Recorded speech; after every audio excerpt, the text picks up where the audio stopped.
हर हर महादेव, ओम नमः शिवाय। नमस्कार दोस्तों, आज हम बात करेंगे एक ऐसे रहस्य की जो लाखों करोड़ों भक्तों के दिलों में सालों से एक सवाल की तरह छुपा हुआ है। सवाल ये है कि आखिर शिवलिंग पर जल ही क्यों चढ़ाया जाता है? क्या सिर्फ आस्था ही वजह है या इसके पीछे कोई गहरा वैज्ञानिक, आध्यात्मिक और तात्विक कारण छिपा हुआ है? आज इस वीडियो में हम जानेंगे शिवलिंग का असली अर्थ क्या है, शिवलिंग की उत्पत्ति कैसे हुई, शिवलिंग पर जल क्यों चढ़ाते हैं, इसके पीछे छुपे वैज्ञानिक कारण क्या है, आध्यात्मिक महत्व और रहस्य क्या है, और वो कहानियां जिन्होंने इस परंपरा को जन्म दिया। तो चलिए शुरू करते हैं एक अनोखी यात्रा शिव की ओर, शिव तत्व की ओर। शिवलिंग का असली अर्थ क्या है? लोगों में अक्सर भ्रम रहता है कि शिवलिंग सिर्फ पत्थर का एक गोल आकृति वाला स्तंभ है, लेकिन सच ये है कि लिंग शब्द का अर्थ है चिन्ह या प्रतिनिधित्व करने वाला। लिंगम इति छनम, यानी जिससे किसी तत्व की पहचान हो वही लिंग है। दरअसल शिवलिंग सृष्टि और ब्रह्मांड की अनंत ऊर्जा का प्रतीक है। ये कोई सिर्फ मूर्ति नहीं, बल्कि वो प्रतीक है जो कहता है कि शिव निराकार है, लेकिन सर्वत्र में व्याप्त है। सृष्टि का आदि और अंत उन्हीं में समाया है।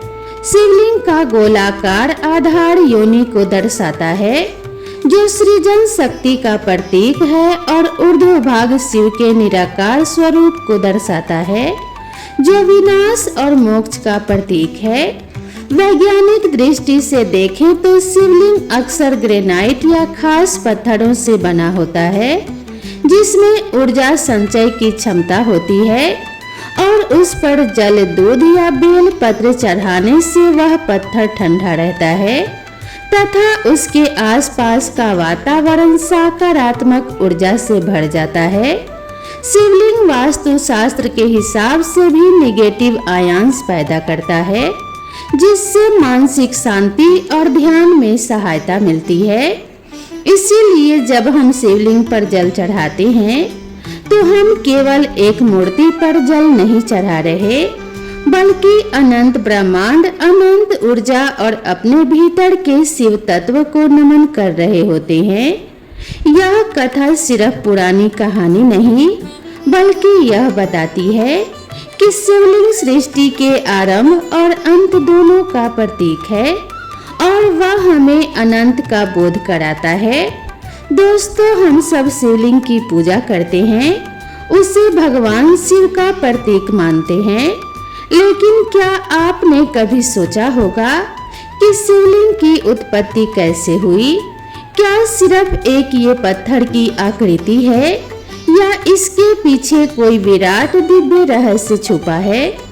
आज हम जानेंगे वो कथा जिसके कारण शिवलिंग की स्थापना हुई और जिसे पुराणों में अनंत ब्रह्म का प्रतीक कहा गया। बहुत बहुत प्राचीन काल की बात है। एक बार ब्रह्मा जी और विष्णु जी के बीच में यह विवाद छिड़ गया कि कौन सबसे बड़ा है। ब्रह्मा जी बोले कि मैं सृष्टि करता हूँ, सब कुछ मुझसे उत्पन्न हुआ है, इसीलिए मैं ही सबसे महान हूँ। विष्णु जी बोले कि नहीं, मैं पालन करता हूँ, बिना मेरे पालन के सृष्टि चल ही नहीं सकती, इसीलिए मैं बड़ा हूँ।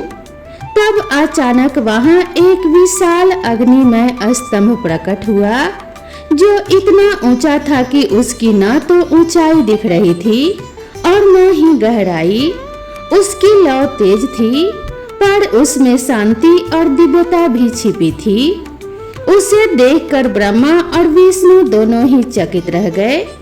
तभी उस अग्नि स्तंभ से एक दिव्य आवाज गूंजी कि तुम दोनों में से जो इस स्तंभ का आदि या अंत खोज लेगा, वही सबसे बड़ा कहलाएगा। फिर विष्णु जी वराह रूप धारण कर उस स्तंभ की जड़ खोजने के लिए पाताल की ओर चले गए और ब्रह्मा जी हंस रूप में स्तंभ के शिखर की ओर उड़ चले। दोनों अनंत काल तक चलते रहे, पर न कोई आदि मिला न अंत। विष्णु जी थक कर लौट आए और स्वीकार किया कि मैं इसका आदि नहीं खोज पाया। यह स्तंभ अनंत है और शिव ही परम है। पर ब्रह्मा जी ने झूठ कह दिया कि मैंने स्तंभ का शिखर देख लिया है और केतकी के फूल को साक्षी बना लिया। तभी उस अग्नि स्तंभ के बीच से भगवान शिव प्रकट हुए। उनका तेज ऐसा था कि ब्रह्मा और विष्णु की आंखें झुक गई। शिव ने क्रोधित होकर कहा कि ब्रह्मा, तुमने झूठ कहा, इसीलिए तुम्हारी पूजा पृथ्वी लोक में कभी नहीं होगी और केतकी का फूल भी शिव की पूजा में वर्जित रहेगा। शिव जी बोले कि वह अग्नि स्तंभ ही मेरा स्वरूप है, वही मेरा लिंग रूप है और उसी की उपासना से मोक्ष मिलता है। इस कथा से यह स्पष्ट होता है कि शिवलिंग कोई साधारण पत्थर नहीं, बल्कि वह अनंत ज्योतिर्लिंग का प्रतीक है। वह बताता है कि शिव का न आदि है न अंत। वह अनंत निराकार ओमकार स्वरूप और सृष्टि के मूल तत्व हैं। पुराण कहते हैं कि लिंग इति लक्षणम, अर्थात जिससे किसी अनंत तत्व का बोध हो वही लिंग है। वैसे तो शिवलिंग से जुड़ी अनेक कथाएं और रहस्य हैं, जिनमें हर एक कथा हमें शिव के अनंत स्वरूप और उनकी महिमा का नया पक्ष दिखाती है।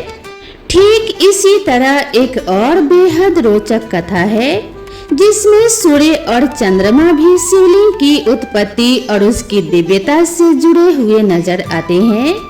तो आइए सुनते हैं यह अद्भुत कथा। बहुत पुराने समय की बात है।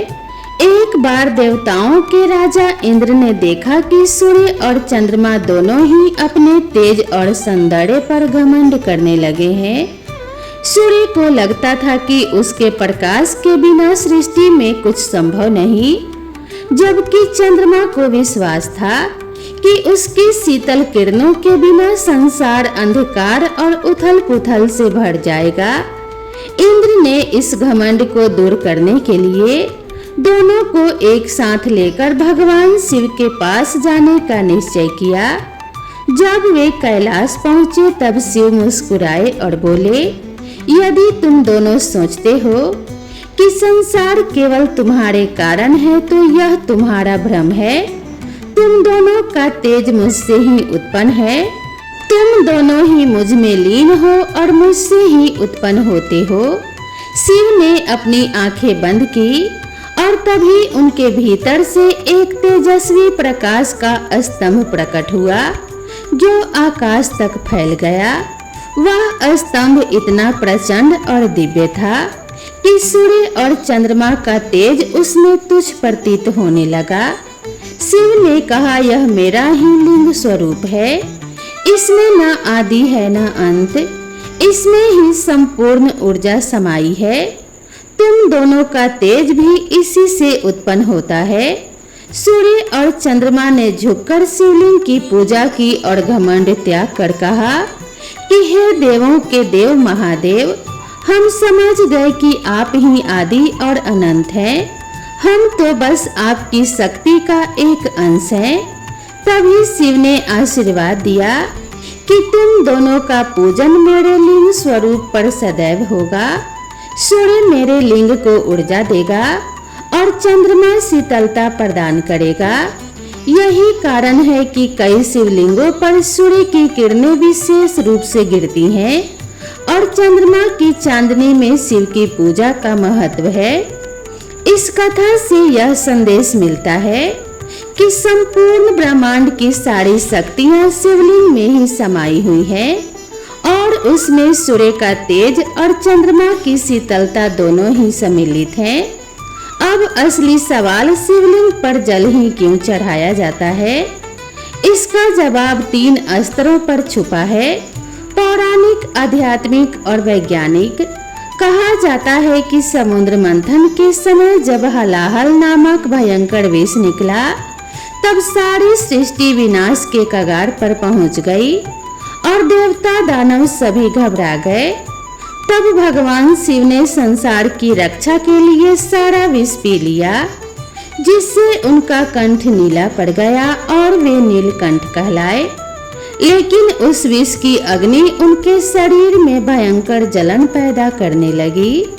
तब देवताओं और देवी पार्वती ने शिवलिंग पर निरंतर जल अर्पित करना शुरू किया ताकि उनकी तपन शांत हो सके, और तभी से यह परंपरा बन गई कि शिवलिंग पर जल चढ़ाना शिव की शीतलता के लिए आवश्यक है।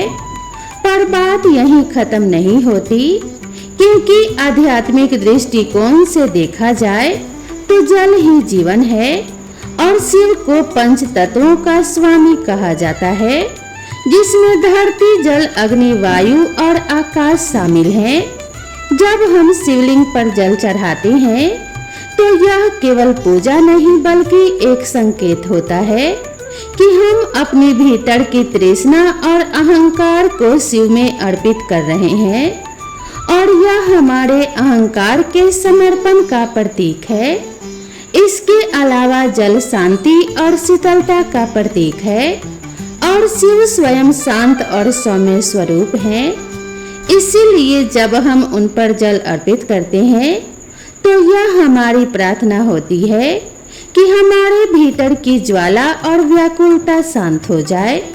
लेकिन असली रहस्य तब और दिलचस्प हो जाता है जब हम इसे वैज्ञानिक दृष्टि से देखते हैं, क्योंकि शिवलिंग अक्सर ग्रेनाइट या खास पत्थरों से बनाया जाता है, जिनमें पाइजो इलेक्ट्रिक गुण होते हैं। ये पत्थर वातावरण की ऊर्जा को अवशोषित और उत्सर्जित करते हैं, और उन पर जब जल चढ़ाया जाता है तो पत्थर ठंडा रहता है तथा उसमें उत्पन्न इलेक्ट्रोमैग्नेटिक वेव्स स्थिर हो जाती हैं, जिससे आसपास का वातावरण सकारात्मक ऊर्जा से भर जाता है।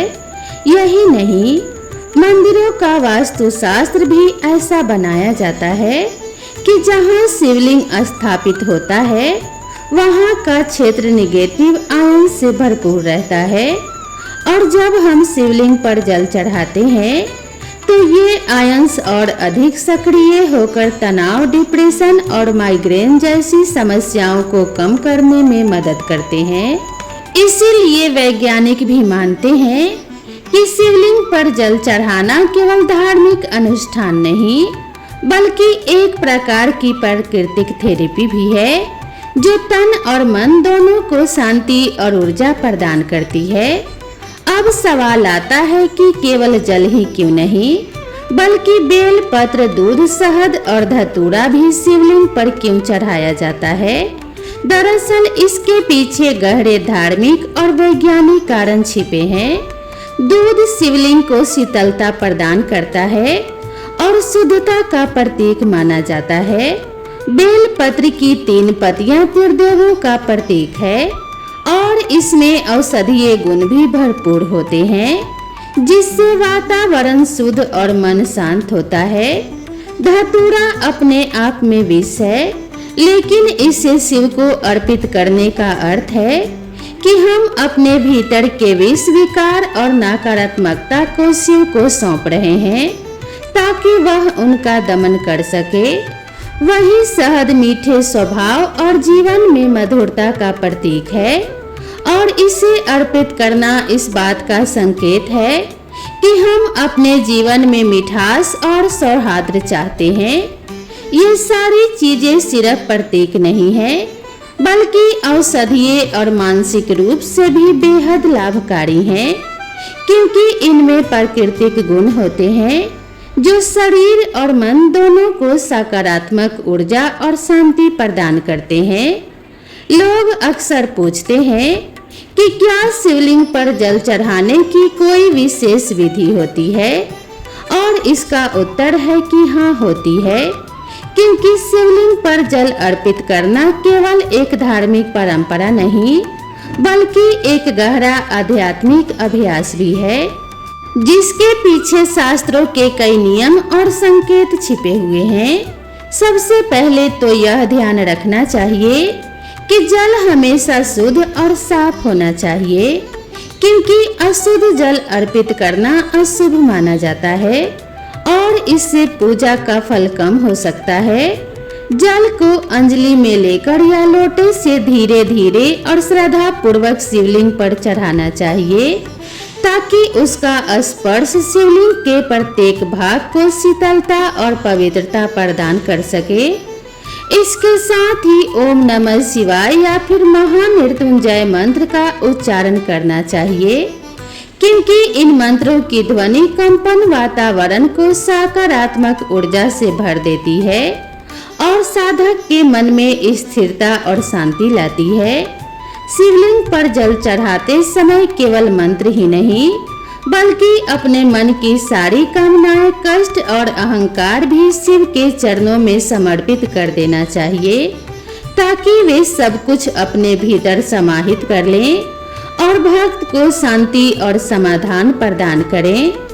इसके अलावा शिवलिंग की परिक्रमा करने का भी विशेष नियम है, जिसमें एक या आधी प्रदक्षिणा ही की जाती है, पूरी प्रदक्षिणा नहीं, क्योंकि शिवलिंग का पिछला भाग माता पार्वती का स्वरूप माना जाता है और उस भाग की अनदेखी कर आगे बढ़ना ही शास्त्र सम्मत है।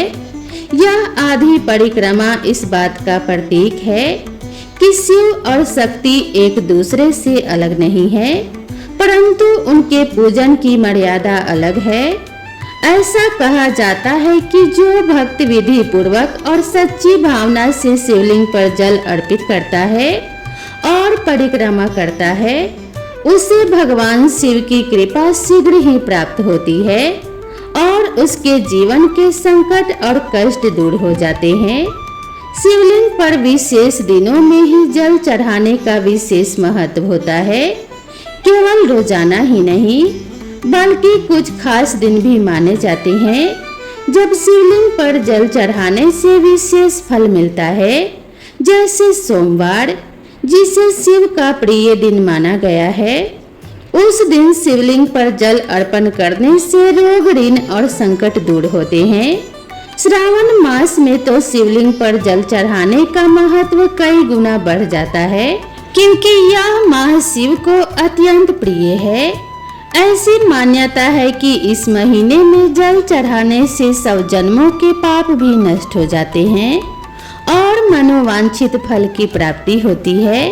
महाशिवरात्रि के दिन तो शिवलिंग पर जल चढ़ाना विशेष पुण्यदायक माना गया है, क्योंकि यही वह रात है जब शिव और शक्ति का मिलन हुआ था और पूरा ब्रह्मांड शिवमय हो गया था। इसी दिन रात भर जल चढ़ाने और ओम नमः शिवाय का जाप करने से भक्त की हर मनोकामना पूरी होती है। इसके अलावा लोग सोचते हैं कि सिर्फ सामान्य पानी ही चढ़ाना चाहिए, लेकिन शास्त्रों में भिन्न भिन्न प्रकार के जल का भी महत्व बताया गया है। गंगा जल सबसे पवित्र माना गया है, क्योंकि यह पापों का नाश करता है और शिवलिंग को शुद्धता प्रदान करता है। कुएं या फिर तालाब के जल को भी शुद्ध माना गया है। विशेषकर ग्रामीण इलाकों में लोग वही जल अर्पित करते हैं। बारिश का जल प्राकृतिक रूप से शुद्ध होता है और इसे शिवलिंग पर चढ़ाना अति पुण्यकारी कहा गया है।